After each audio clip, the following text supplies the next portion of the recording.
know, if I'd have known that I was going to get so involved in your lessons, I'd have packed my own lunch. Oh, I'm happy to share my meal with you. There's certainly more than enough.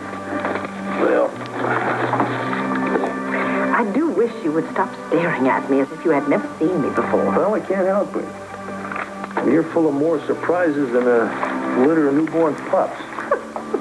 I get to thinking I know you pretty good, and the next thing I know, it's like I'm seeing you for the first time.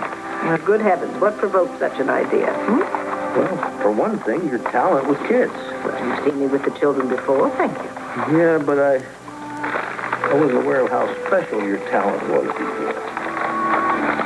Were you born with that, or did you grow up in a house full of brothers and sisters? No. No, I was an only child.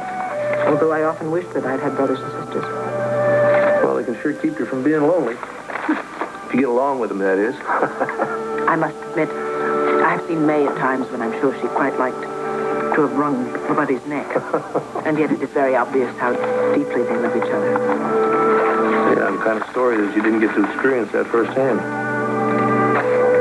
There are certain rewards to teaching. Well, it's not the same as having your own kids, though. Perhaps not. But that is something I have accepted as being impossible for me. There you go again. You're doing it again, Jenny. You're a walking contradiction. You tell these kids, you get them to believing that anything is possible for them as long as they'll set their minds to it. And when it comes back to you, you cut yourself off from all kinds of possibilities. Now, just why is that?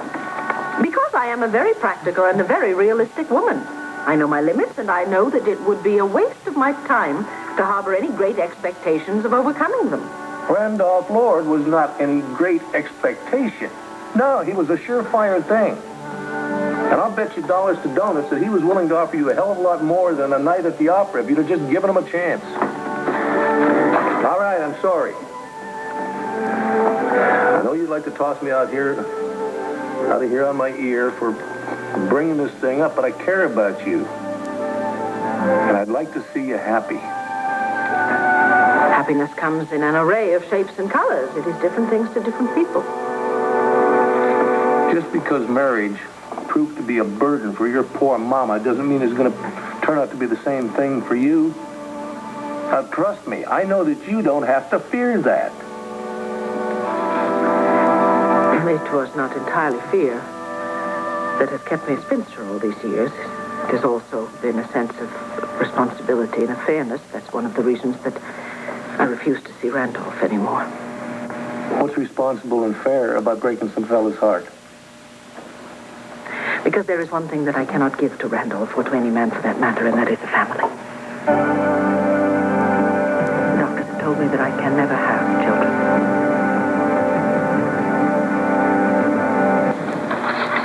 Dear Lord, what has happened to me? I have never revealed that to a living soul. I apologize to you. I have shocked you and humiliated myself. No, Jenny.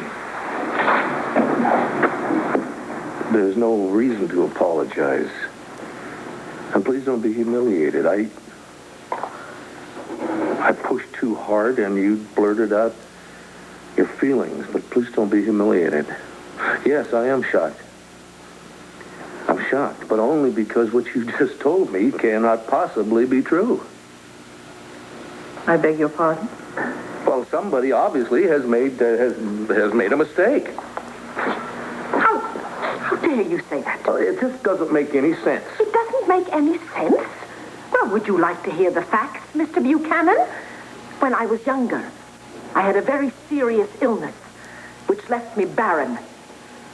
My poor dear father spent a good portion of his very hard-earned money trying to provide me with the most excellent medical attention that was available then.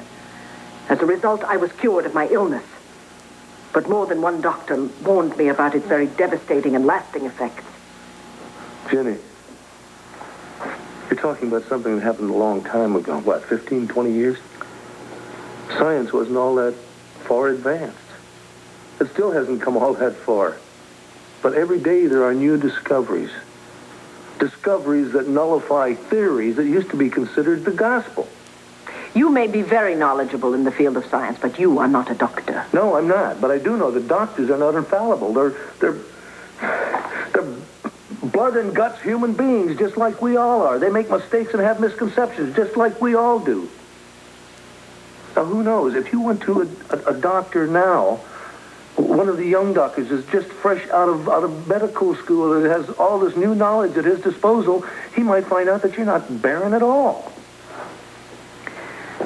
This is a fact of life that I have lived with for quite some years.